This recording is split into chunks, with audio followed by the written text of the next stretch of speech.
홍대부고 26년 내신 대비 설명회 한번 시작해 보도록 하겠습니다. 저는 현재 성북 메가스터디에서 고1 그리고 고2 학생들 가르치고 있는 국어의 이재원이라고 하고요. 홍대부고 1학년반 같은 경우에는 5월 9일 일요일에 다시 이번 주 일요일이죠. 다시 개강을 하게 된다는 점 말씀을 드립니다. 일단 중간고사 시험을 한번 분석을 해볼 텐데 선택형 21문항 그리고 서술형 3문항으로 총 100점 만점으로 이렇게 출제가 되었고요. 그리고 문법 같은 경우에는 의문 변동 들어갔고, 그리고 고전가사 언제나 그랬듯 2편 정도 들어갔고요. 그리고 미스터방, 이생규장전, 그리고 대화의 격렬이라는 파트, 교과서 파트였죠. 여기서도 이렇게 들어간 것을 확인해 볼 수 있겠습니다. 난도는 이제 작년에 비했을 때 제가 생각하기에는 약간 높아졌다라고 제가 생각을 하고요. 그리고 1등급 수는 지금 100명 정도니까 한 10명 정도가 될 텐데 커트라인은 오늘 나왔다고 하더라고요. 87점으로 제가 생각한 것보다는 조금 더 낮게 커트라인이 형성되었다. 이렇게 생각을 합니다. 그리고 출처별로 한번 분석을 해보면 교과서에서 24문항 중에서 6문항, 즉 25% 정도가 출제가 되었고요. 그리고 고전가사도 두 작품인데도 꽤나 비중은 높았어요. 24문제 중에서 7문제, 총 30% 정도가 출제가 되었고요. 그리고 문법이 거의 이제 중간 반절이죠. 그렇죠? 45% 정도.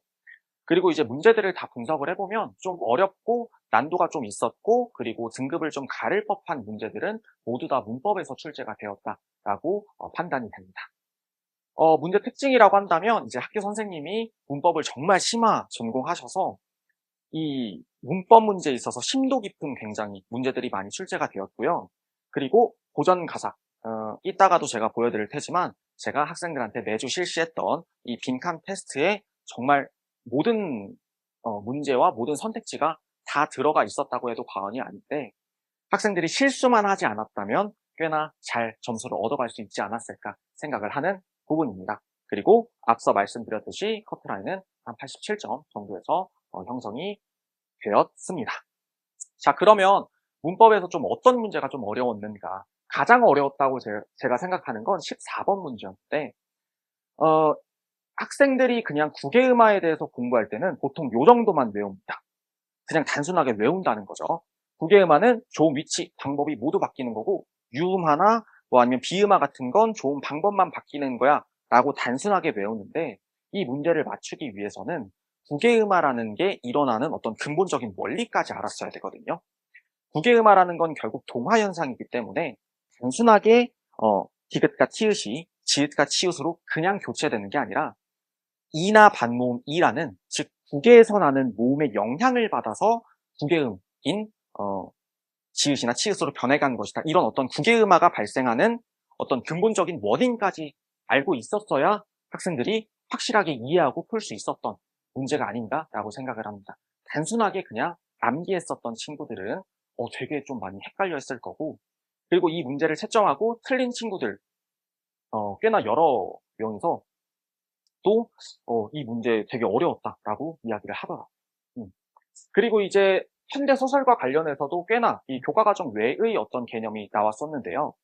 이 미스터 방이라는 소설의 교과서 제가 발췌해 가지고 온 건데 어떻게 정리가 되어 있냐면 전지적 작가 시점이라고 정리가 되어 있어요. 그런데 실제로 소설 내용을 보면 여기 나라는 단어가 등장을 하거든요. 학생들이 또 단순하게 외운 학생들이 많죠. 어떻게 외우냐면 나라는 단어가 등장하면 이건 1인칭 시점, 나라는 단어가 등장하지 않으면 이건 3인칭 시점. 그런데 이 소설은 아까도 말씀드렸지만 전지적 작가 시점, 즉 3인칭 시점인데 근데 나라는 단어가 등장하죠. 학생들이 굉장히 조금 뭐지? 보통은 별 생각하지 않고 넘어가는 학생이 대다수긴 한데 저는 이것과 관련해서 좀 확실하게 좀 짚어줬었습니다. 왜냐하면 이 부분은 이제 현대소설과 관련해서 평가원이 굉장히 주목하고 있는 부분이라고 이야기를 제가 3월 설명회 때도 잠깐 언급한 적이 있었거든요. 독자, 인물, 작가 사이의 거리에 따라서 약간 미묘한 지점이 등장하고 기본적으로는 미스터 방이 전지적 작가 시점으로 흘러가지만 부분 제한된 전지적 작가 시점이라는 어떤 굉장히 독특한 시점이 보여진다라고 제가 이야기를 했었고, 그리고 요거는 제가 미스터 방과 관련해서 학생들한테 나누어준 어떤 교재에도 실려있는 부분인데 이게 고3 모의고사거든요. 고3 모의고사인데 똑같이 미스터방에 실려 있었고요. 문제가 어느 포인트에서 나왔냐면 제한된 전적자가 시점, 즉 초점 화자에 대해서 물어봤었던 어떤 고3 모의고사였어요. 학생들이 조금 어려워할 수는 있겠지만 이 문제 가지고 이 부분은 작가는 모든 것을 다 알아야 되는데 어디서 들은 듯한 이야기처럼 묘사가 된다. 이런 어떤 미묘한 지점은 제한된 전적 작가 시점이다 라고 이야기를 했었고, 그거 관련해서 학생들이 이 문제를 풀었을 때 작품 밖의 서술자가 인물이 처한 상황을 객관적으로 전달한다? 이 소설은 어디에 초점이 맞춰져 있냐면 백주사라는 인물에 초점이 맞춰져 있기 때문에 굉장히 주관적으로 언급되는 전달되는 부분이다 라고 학생들한테 전달을 해줬던 부분이 있었습니다. 그리고 이제 고전 가사 같은 경우에는 제가 아까도 말씀드렸듯이 정말 많은 부분이 저희가 매주 봤던 테스트에서 들어가 있었는데, 예를 들어 본다면 여기 규원가라는 작품에서 화자가 인과인연을 운명적으로 인식하고 있다. 삼생의 원업, 월화의 연보는 화자가 가지고 있는 어떤 운명적인 태도를 보여준다. 이런 식으로 대조적인 표현.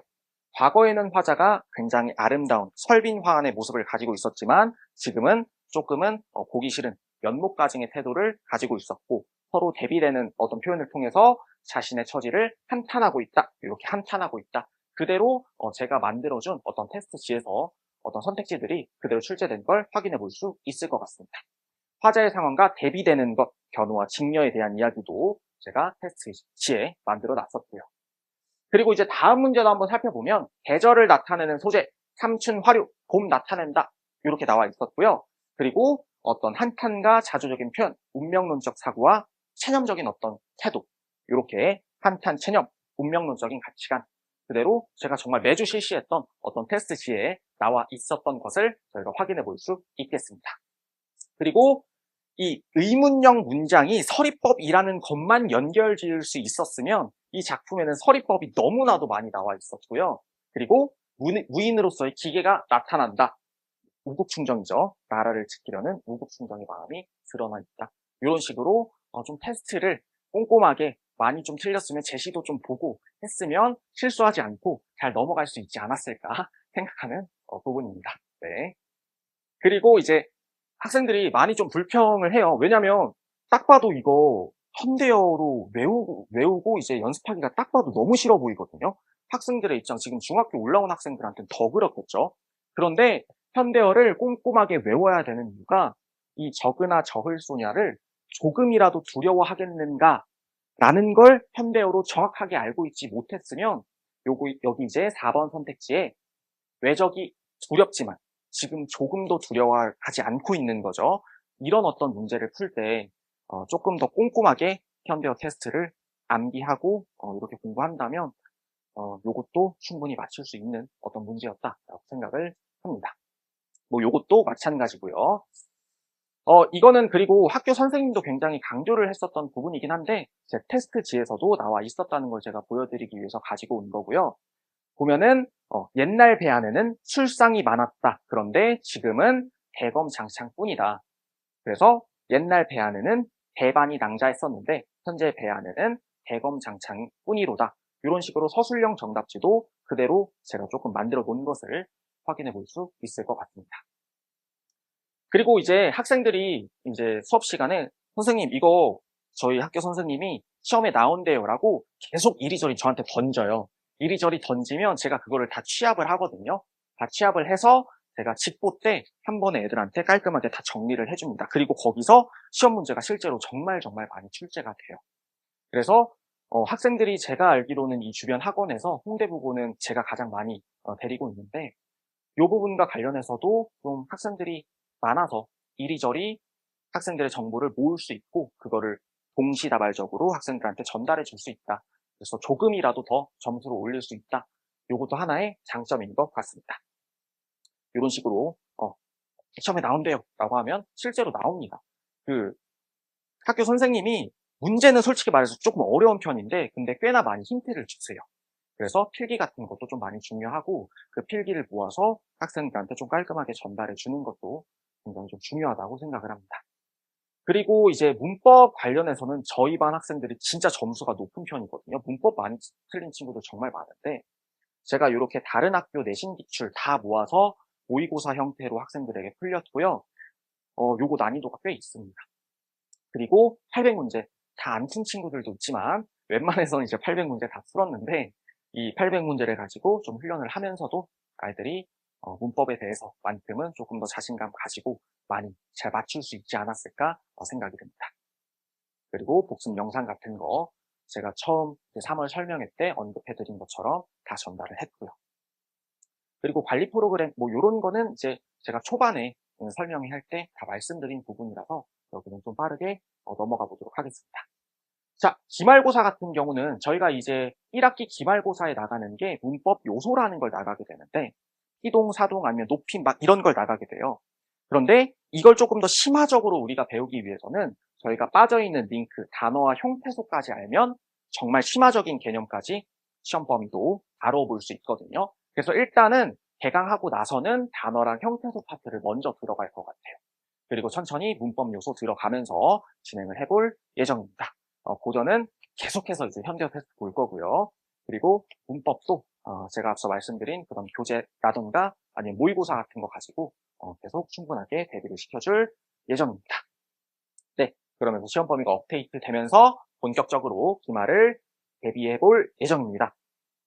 토요일 오전에 개강을 한다는 점 마지막으로 말씀을 드리면서 마쳐보도록 하겠습니다. 감사합니다.